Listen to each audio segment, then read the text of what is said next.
This will show you how to use the camera app to submit handwritten or hand-drawn work.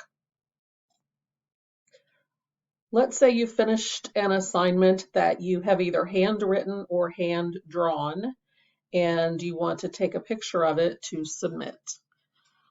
What you could do is go to your Windows Start, go to your camera app, and then hold up your picture, take the photo,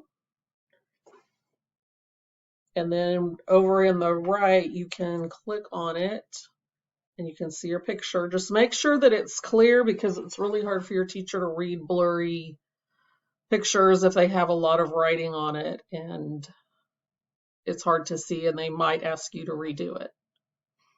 So once you've finished with that, you're going to close the camera app, and then where you are in your assignment, you're going to click Upload.